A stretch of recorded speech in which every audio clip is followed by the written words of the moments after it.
Hello, beautiful people. Happy Sunday, December, February 21st. It's that 221 I was talking about yesterday. Okay, I stayed up till 1 in the morning last night for no good reason. I don't even know why I was awake. Just the clock kept going and going, and which meant I then stayed in bed until way too late this morning. So here I am, coffee in hand, ready to go because I got to go to work. So let's do this. Walter Beige-Hot in our inspirational calendar says, a great pleasure in life is doing what people say you cannot do. Wow. Yeah, that's very true. It's very true. I think the key to this one, though, at least for me, is to do it. This is where it's tricky. And I talk about this all the time with the humility piece and the ego piece and all of that. For me, it really is. It's pretty fun to do what people say I can't do. And my first go-to is especially the enemies. Not that I have a ton of enemies, but there are people that I would love to show that I can do this from not the best place, from an ego place. But I will tell you that it's much better to do it from a place of giving and inspiring and motivating. So that's my food for thought on that. Be mindful. Is it your ego that's driving that? Or is it your own sense of accomplishment? I'm going a little deep here on the calendar because it's just something that I'm so mindful of all the time. Like I said, it's a good motivator for me. There's one VP in my head that I'm thinking of that just didn't understand my worth. So there's a part of me that just wants to be I'm going to do all these things just to show him I can and that he missed out. That is not a good reason to do anything. Luckily, all the things that I'm doing and working on light me up and make me happy and fulfill me. So it's definitely not my only motivation, but full not nice disclosure is that, yeah, I have a little piece of me that would love to do that for the people who say I can't, like him. Okay, we're going to move on now that I've confessed that I'm not a nice person sometimes, at least when it comes to this particular person. All right, here goes. Joan Ebbett in our Body, Mind, Spirit book says, the mental obsession begins to interfere with one's work, home life, and social activities and spirituality. I screwed that up. Begins to interfere with one's work, home life, social activities, and spirituality. The mental obsession meaning the gambling addiction, the alcohol, the cravings. One of addiction's most destructive aspects is the binge, whether it be alcohol, gambling, other drugs, food, or sex. A lot of times we'll swear it's the last one, but it never is. A day or two or a week or two later, we binge again.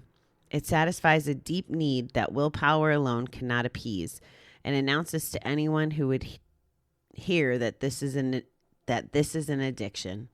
If we add up our binges, we can see the disease process over years and years and years. The next time these feelings start, we can call our sponsor, go to a meeting, and talk about how it feels. Reaching out enables us to move through our feelings without binging. It's not an easy thing to talk about, but the relief we get once the urge has passed makes it all worth it.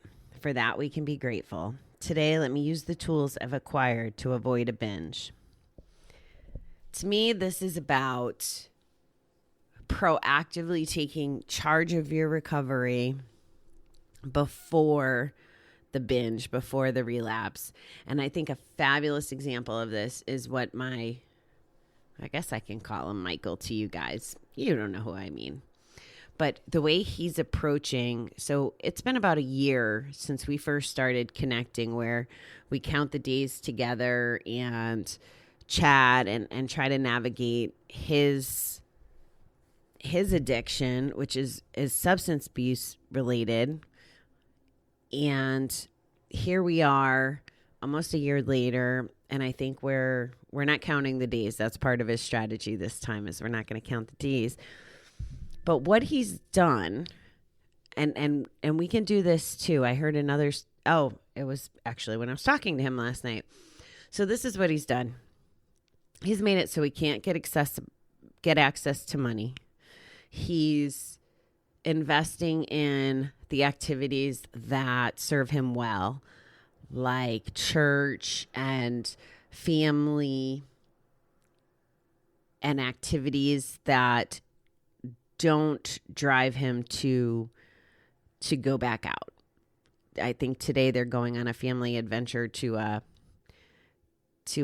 attraction down in Florida. So he's being very strategic. And one of the things, for example, that he did different, and I really like this, is we used to text. Now we don't text. He calls me every day just to let me know he's alive and doing okay and all that good stuff. And he said to me, I was like, well, what's with the phone calls? And he's like, well, I want to practice picking up the phone before I'm ready to go binge. Like, I want to be in the habit of it and knowing where my resources are, so that way he's not tempted. So he's trying to reprogram his brain on his own. And this is just one simple strategy. So I share that with you so that if you want to use it, you're absolutely welcome to, find a friend, call a friend. We had someone in KC. I loved it when we would have meetings. I loved his theory on this. And this was a quiet dude back in the beginning. He's not so quiet anymore, but what he used to tell the new members is, when we did the phone list, so when you go to GA, there's these little cards, and of course, things are changing. We should actually make like a database of gamblers so that we could just call strangers if we want, as I'm sitting here talking out loud. Anyway, but he would tell people, program our numbers in your phone. And oh, by the way, guys, it's a cool trick if you put like GA or group, or I don't know, GF for gambling friend, something in front of everybody's initials from the meeting, so they're right there at your fingertips when you need them. You're not worrying about names or whatever. You'll just always know that it's a GA friend. So program them in your phone that way, and it's a good way, or AA or whatever the thing is. But give them some sort of initials so that all your friends from that circle are just such an easy fingertip away. But he used to recommend that people text, just hello, or start dialogue, start opening those lines of communication, so that way when the feelings come, the resources were, it wasn't like, oh my God, I'm just calling you when I have a problem, or, oh my God, I'm too afraid to call this person. What if they don't respond? Blah, blah, blah. So it helps again with that programming, and take some of that fear away from reaching out to another person. There's a lot of different strategies that we can use to avoid the binges. And I think, well, another good one that Michael shared with me was, he was telling me he was going to go play poker to kill time, to keep his mind off of the drugs. And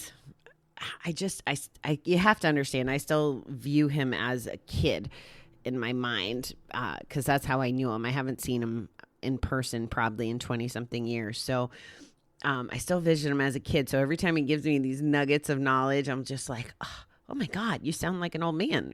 But he's just living his life. But at any rate, he was like, yeah, I was going to go play cards for a couple hours to kill time. He goes, and then I realized I had no access to money. Like he protected his money so that way he can't buy drugs. And what that did, and I know this is a hard one, going back to ego and humility, right? If you get the money out of your hands, you feel powerless or less control or less than. Oh, by the way, you're not. It's a protection device, and money is just pieces of paper. So let's simplify it down to just very simple thinking, because really that's all it is. And by not having immediate access to his money, he literally told me this thought process of like, whoa, wait a minute. I don't need this money. I don't need to go do this. I don't need to be around this scene, because that scene could have been a trigger for him. And it was just a great example of how it worked. So let's say, and I think we all go through this, right? There's the highs and the lows when we're quitting. There's moments where we feel like, yeah, I'm invincible. I don't need the thing. I don't need to go to the casino. I don't need to drink the drink, whatever.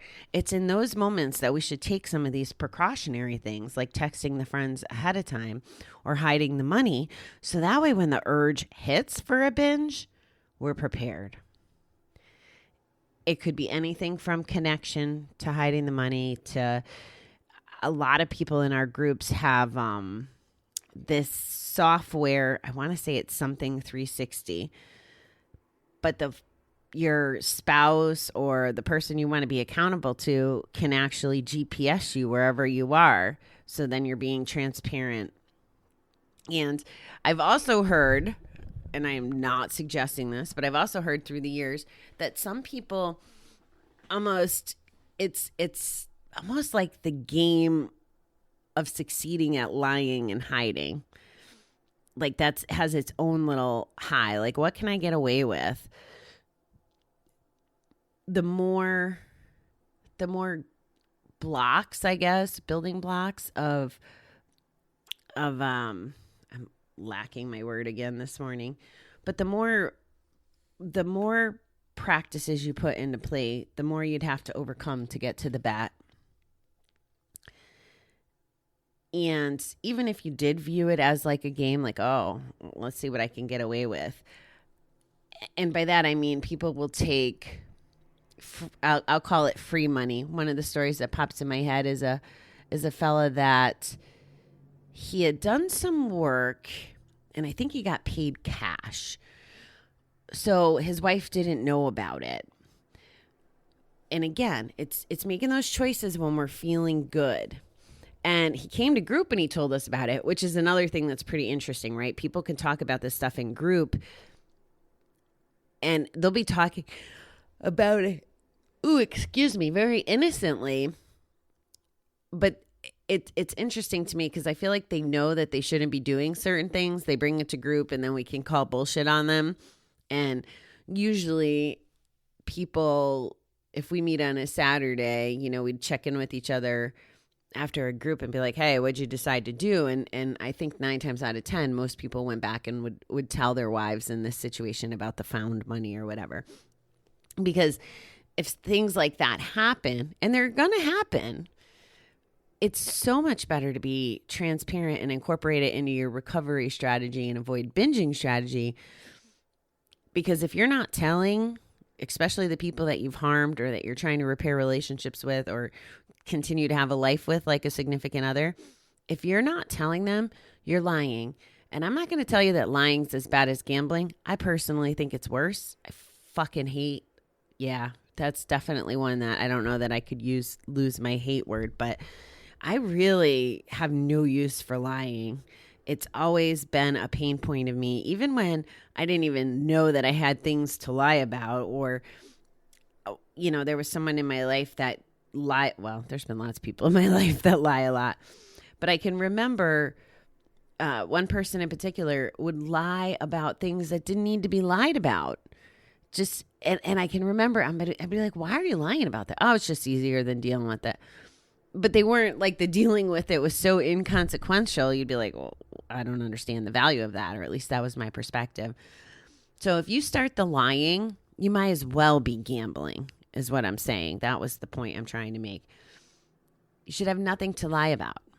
That's what the step work's about. That's what recovery is about. Coming clean, being your authentic self. Now, here's where it gets a little, I guess this is what's on my brain, or one of my situations today, is where it gets a little scary, is we run the risk of losing people or hurting people's feelings or all the things that come with being honest. And we have to, if you want to gamble without betting, you can gamble on the people that, by being true and authentic and honest, it is a bit of a gamble that those people may not stay in your life, or may not have a result or a feeling or action that's what you set your expectations around, and it may hurt. However, if you're living a secret life and you're hiding and lying and not being your true self, you're a prisoner anyway. It's no different whether you're chained to a freaking slot machine living your secretive little life, or you're lying and having the guilt and the ick and all the shit inside of you tearing you up inside. That's no way to live. So you can't. I love this. My friend Lynette said this the other day. I was telling you that I had a really good interview with her the other day, and I'm going to screw up how she says it. And this is like her little tagline, but basically you can't straddle the fence, meaning you can't have one foot on one side of the fence in recovery and one side still in the old stinking thinking of hiding and secrets and lies and whatever. Even if you're not gambling, you're sitting on that fence if you're not in recovery, and you got a fence up your ass.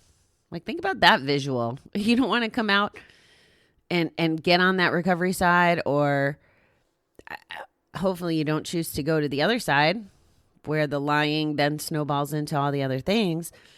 But you have to make that choice for yourself.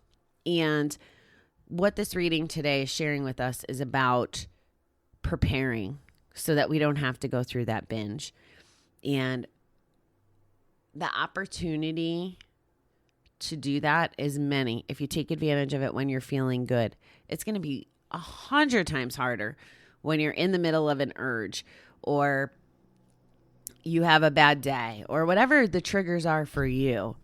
So think about that as you decide how you want to show up, who you want to tell what to. And I think I'm lecturing myself right now because there's someone that I've been friends with for a very long time.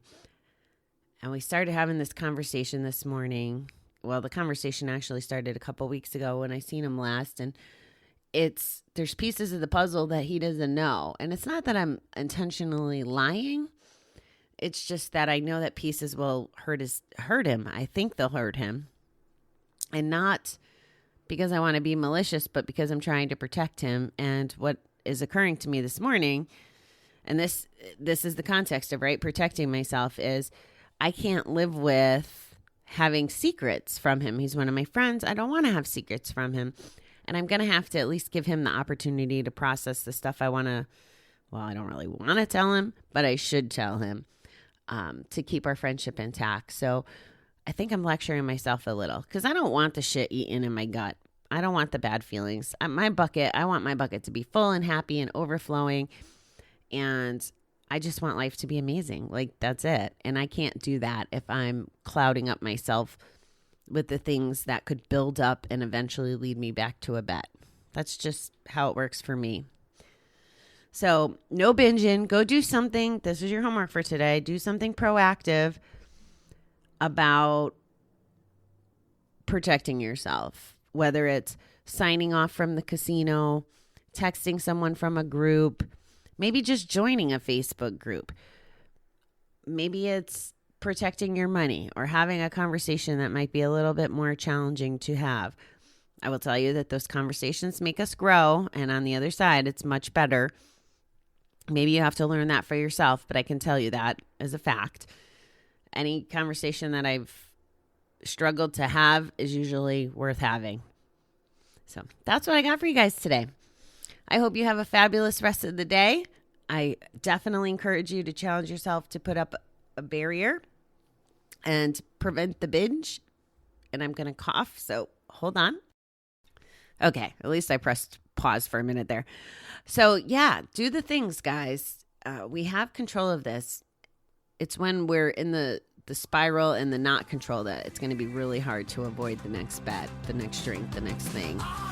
So take care of yourselves. I love you, beautiful people.